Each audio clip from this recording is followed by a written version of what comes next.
क्या कभी सोचा है कि दुनिया की जो सबसे खूबसूरत जगह हैं वो शायद शांति से नहीं बल्कि भयंकर तबाही और उथल-पुथल से बनी हो।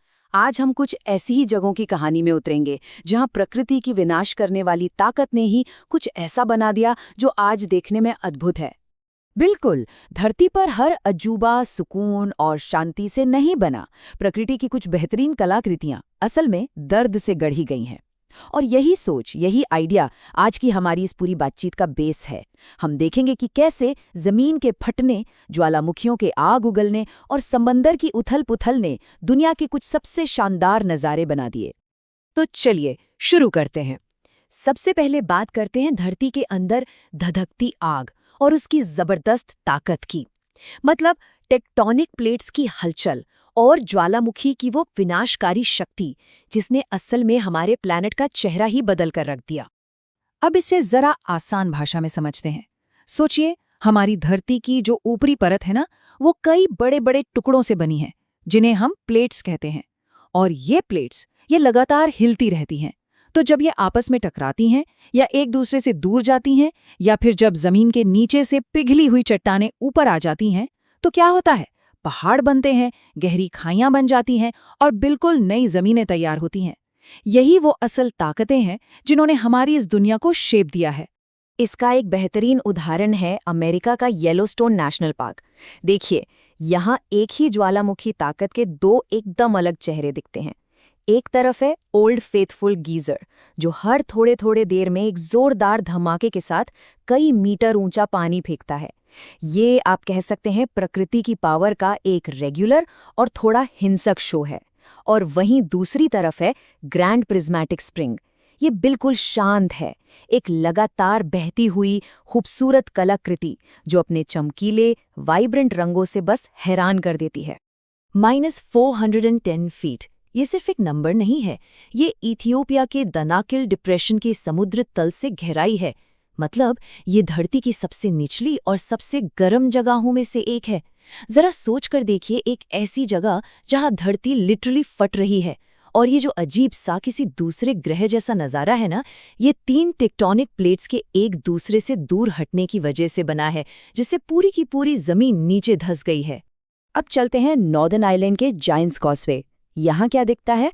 करीब 40,000 बेसॉल्ट के खंभे जो एक दूसरे से ऐसे जुड़े हैं मानो किसी ने उन्हें बहुत ध्यान से तराश कर लगाया हो। अब साइंस तो ये कहता है कि ये करीब 6 करोड़ साल पहले एक ज्वालामुखी विस्फोट से निकले लावा के अचानक ठंडा हो जाने से बने। लेकिन यहाँ की जो लोकल कहानियां हैं वो कहती हैं कि इसे एक जायंट, एक दानव ने बनाया था ताकि वो स्कॉटलैंड तक जा सके। कितना दिलचस्प है ना? टेक्टोनिक ताकतों का सबसे बड़ा, सबसे विशाल उदाहरण शायद हिमालय ही है। दुनिया की सबसे ऊंची ये पर्वत श्रृंखला तब बनी जब इंडियन प्लेट ने यूरेशियन प्लेट से जबरदस्त टक्कर मारी। और सबसे हैरान करने वाली बात पता है क्या है? ये टक्कर आज भी जारी है। इसी वजह से हिमालय हर साल करीब करीब 1 मीटर और ऊंचा होता जा रहा है। तो आग और जमीन की विस्फोटक ताकत से आगे बढ़ते हैं। अब बात करते हैं एक ऐसी ताकत की जो अचानक कुछ नहीं करती, बल्कि लाखों सालों तक बड़े सब्र के साथ धीरे धीरे काम करती है। और वो है पानी की ताकत। वो ताकत जिसने दुनिया को तराशा है। तो ये कटाव या इरोजन होता क्या है? सीधी सी बात है, ये वो प्रोसेस है जिसमें पानी, हवा या बर्फ जैसी नेचुरल पावर धीरे धीरे, बहुत धीरे धीरे जमीन को काटती हैं और अपने साथ बहा ले जाती हैं। और इसी से बनती हैं गहरी गहरी घाटियां, खूबसूरत समुद्री तट और शानदार झरने। ये असल में प्रकृति की बहुत ही धीमी लेकिन उतनी ही पावरफुल मूर्तिकला है। 45,000 क्यूबिक मीटर प्रति सेकंड, ये एक चौंकाने वाला आंकड़ा है ना? ये इगाजू फॉल्स का मैक्सिमम वाटर फ्लो है। अब ये कितना ज्यादा है, इसका अंदाजा लगाने के लिए बस इतना सोचिए कि ये झरना हर एक सेकंड में 18 ओलंपिक साइज के स्विमिंग पूल भर सकता है। सिर्फ इसकी आवाज से ही पानी की काटने वाली ताकत का एहसास हो जाता है। आप जरा वियतनाम की हालोंग बे को देखिए। यहाँ 1600 से भी ज्यादा चूना पत्थर के आइलैंड्स समंदर से ऐसे बाहर निकले हुए हैं मानो कोई अलग ही रहस्यमयी दुनिया हो। असल में तो इन्हें समंदर की लहरों ने करोड़ों सालों में धीरे धीरे धीरे तराशा है। लेकिन यहाँ की एक बहुत मशहूर कहानी ये कहती है कि इन द्वीपों को एक माँ ड्रैगन ने वियतनाम को बचाने के लिए बनाया था। और अमेरिका का कैनियन डी शेली, ये सिर्फ पानी से कटी हुई लाल चट्टानों वाली एक घाटी भर नहीं है, ये उससे कहीं ज्यादा है।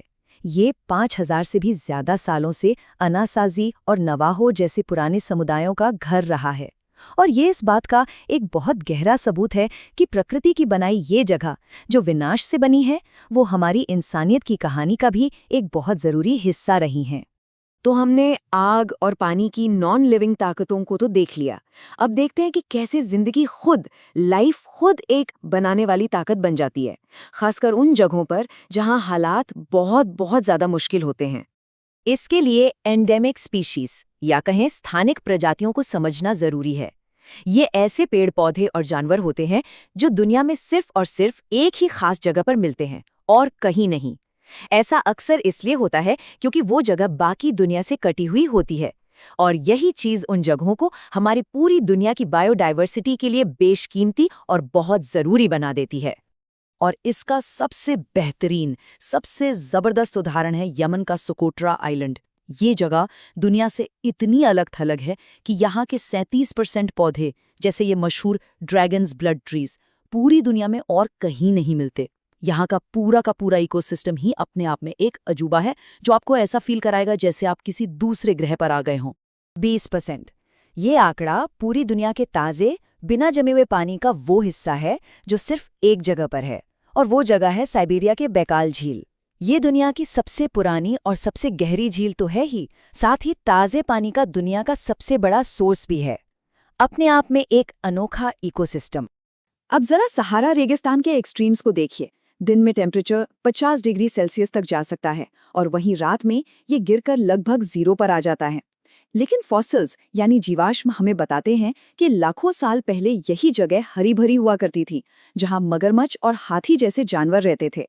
ये प्रकृति के जबरदस्त बदलाव का कितना बड़ा सबूत है। और आखिर में बात करते हैं धरती की सबसे बड़ी जीवित संरचना की, ऑस्ट्रेलिया का ग्रेट बैरियर रीफ। ये कोई एक चट्टान या पत्थर नहीं है, बल्कि अरबों खरबों छोटे छोटे जीवों से बना 2900 से ज्यादा रीफ्स का एक बहुत बड़ा नेटवर्क है। ये जिंदगी के बनाने वाली ताकत का शायद सबसे बड़ा और सबसे खूबसूरत उदाहरण है। तो इन सब बातों का निचोड़ क्या है? सबसे जरूरी बात यह है कि आग, पानी और जिंदगी की ये बनाने वाली ताकतें आज भी चुप नहीं बैठी हैं। ये आज भी काम कर रही हैं। हमारी धरती लगातार बदल रही है। तो ये सोचने वाली बात है ना, कि आज जिन घटनाओं को हम तबाही या आपदा का नाम देते हैं, क्या पता वो लाखों साल बाद हमारे इस प्लैनेट के नए नेचुरल वंडर्स, नए प्राकृतिक अजूबे बन जाएं।